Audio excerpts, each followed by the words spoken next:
Welcome to Suman TV Kannada. ಸ್ವಾಗತ ವೀಕ್ಷಕರೇ. ಚಿಕ್ಕಬಳ್ಳಾಪುರ ನಗರದಲ್ಲಿ ಬೆಳ್ಳಂಬೆಳಗ್ಗೆ ನಡೆದಿರುವ ಒಂದು ಭೀಕರ ಕೊಲೆ ಪ್ರಕರಣ ಸಾರ್ವಜನಿಕರಲ್ಲಿ ಆತಂಕ ಮೂಡಿಸಿದೆ. ನಗರದ ರೈಲ್ವೆ ನಿಲ್ದಾಣದ ಸಮೀಪ ಇಂದು ಬೆಳಗಿನ ಜಾವ ವ್ಯಕ್ತಿಯೊಬ್ಬನ ಮೃತದೇಹ ಪತ್ತೆಯಾಗಿದ್ದು, ಇದು ಕೊಲೆ ಎಂಬ ಶಂಕೆ ವ್ಯಕ್ತವಾಗಿದೆ. ಮೃತ ವ್ಯಕ್ತಿಯನ್ನು ಚಿಕ್ಕಬಳ್ಳಾಪುರ ನಗರದ ಗಂಗಮ್ಮಗುಡಿ ನಿವಾಸಿ ಇಸ್ಮಾಯಿಲ್ ಅಂತ ಗುರುತಿಸಲಾಗಿದೆ. ಇಸ್ಮಾಯಿಲ್ ಅವರು ವೃತ್ತಿಯಲ್ಲಿ ಪೇಂಟರ್ ಆಗಿ ಕೆಲಸ ಮಾಡ್ತಿದ್ರು.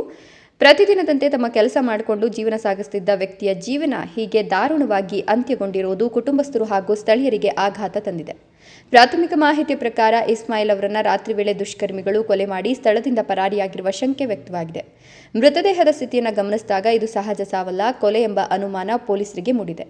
ಇನ್ನೊಂದು ಕಡೆ ಕುಡಿದ ಅಮಲಿನಲ್ಲಿ ಈ ಕೃತ್ಯ ನಡೆದಿರಬಹುದೆಂಬ ಅನುಮಾನವೂ ಕೇಳಿಬರುತ್ತಿದೆ. ಆದರೆ ಕೊಲೆಗೆ ನಿಖರ ಕಾರಣ ಏನು?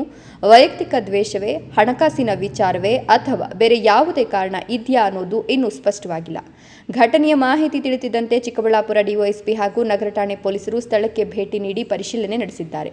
ಇನ್ನು ಮೃತದೇಹವನ್ನು ವಶಕ್ಕೆ ಪಡೆದು ಮರಣೋತ್ತರ ಪರೀಕ್ಷೆಗೆ ರವಾನಿಸಿದ್ದು, ಸ್ಥಳದಲ್ಲಿದ್ದ ಸಾಕ್ಷ್ಯಗಳನ್ನು ಸಂಗ್ರಹಿಸಿ ತನಿಖೆ ಆರಂಭಿಸಿದ್ದಾರೆ. ಸ್ಥಳೀಯ ನಿವಾಸಿಗಳಿಂದಲೂ ಮಾಹಿತಿ ಕಲೆ ಹಾಕಲಾಗುತ್ತಿದ್ದು, ಘಟನೆ ನಡೆದ ಪ್ರದೇಶದಲ್ಲಿರುವ ಸಿಸಿಟಿವಿ ಕ್ಯಾಮೆರಾಗಳ ದೃಶ್ಯಾವಳಿಗಳನ್ನು ಪೊಲೀಸರು ಪರಿಶೀಲಿಸುತ್ತಿದ್ದಾರೆ.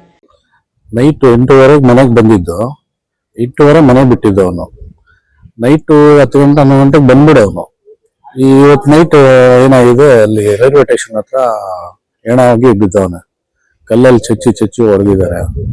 ಕೈಯೆಲ್ಲ ತಿರುಗೋಗಿತ್ತು. ಆಮೇಲೆ 1:30 ಪೊಲೀಸರು ಫೋನ್ ಮಾಡಿದ್ರು. ಬಂದು ನೋಡಿದ್ರೆ ಕಲ್ಲಲ್ಲಿ ಬೆಜ್ಜಾನ್ ಹೊಡೆದ್ಬಿಟ್ಟವ್ರ ತಲೆಗೆಲ್ಲ.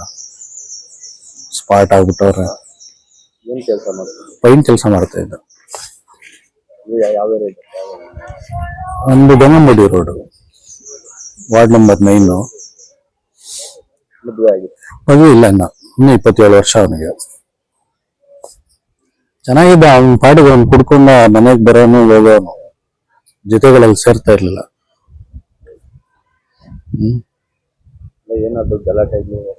ಏನಾಗಿದೆ ಗೊತ್ತಿಲ್ಲ. ನೈಟ್ ಆಗಿರೋದಿದ್ದು.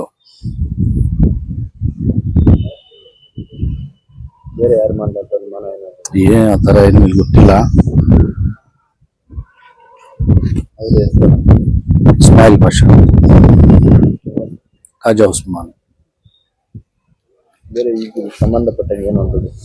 ಏನ್ ಗೊತ್ತಿಲ್ಲ. ಪೊಲೀಸ್ ಅವ್ರು ಬಂದಿದ್ದಾರೆ, ನೋಡ್ತಾವ್ರೆ. ನೋಡಾದ್ಮೇಲೆ ಗೊತ್ತಾಗುತ್ತೆ.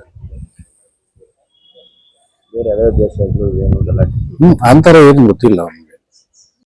ಆರೋಪಿಗಳ ಪತ್ತೆಗೆ ವಿಶೇಷ ತನಿಖೆ ಕೈಗೊಳ್ಳಲಾಗಿದೆ ಅಂತ ತಿಳಿದು ಬಂದಿದೆ. ಒಟ್ಟಾರೆಯಾಗಿ ಚಿಕ್ಕಬಳ್ಳಾಪುರ ನಗರದಲ್ಲಿ ನಡೆದಿರುವ ಈ ಕೊಲೆ ಪ್ರಕರಣ ಹಲವು ಪ್ರಶ್ನೆಗಳನ್ನು ಹುಟ್ಟುಹಾಕಿದೆ. ಇಸ್ಮಾಯಿಲ್ ಅವರನ್ನ ಯಾರು ಕೊಲೆ ಮಾಡಿದ್ರು? ಕೊಲೆಗೆ ನಿಜವಾದ ಕಾರಣವೇನು? ಆರೋಪಿಗಳು ಯಾವಾಗ ಪೊಲೀಸರ ಬಲೆಗೆ ಬೀಳ್ತಾರೆ ಎಂಬ ಪ್ರಶ್ನೆಗಳಿಗೆ ತನಿಖೆಯ ಬಳಿಕವೇ ಉತ್ತರ ಸಿಗಬೇಕಿದೆ. ಈ ಪ್ರಕರಣಕ್ಕೆ ಸಂಬಂಧಿಸಿದಂತೆ ಇನ್ನಷ್ಟು ಅಧಿಕೃತ ಮಾಹಿತಿ ಹೊರಬಂದ ತಕ್ಷಣ ನಿಮ್ಮ ಮುಂದೆ ತಲುಪಿಸುವ ಕೆಲಸವನ್ನ ಸುಮನ್ ಟಿವಿ ಮಾಡಲಿದೆ. ಈ ಪ್ರಕರಣದ ಬಗ್ಗೆ ನಿಮ್ಮ ಅಭಿಪ್ರಾಯ ಏನು? ಕಮೆಂಟ್ ಮೂಲಕ ತಿಳಿಸಿ. ಇನ್ನಷ್ಟು ಇಂತಹ ನಿಖರ ಸುದ್ದಿಗಳಿಗಾಗಿ ಸುಮನ್ ಟಿವಿ ಕನ್ನಡವನ್ನು ಫಾಲೋ ಮಾಡಿ.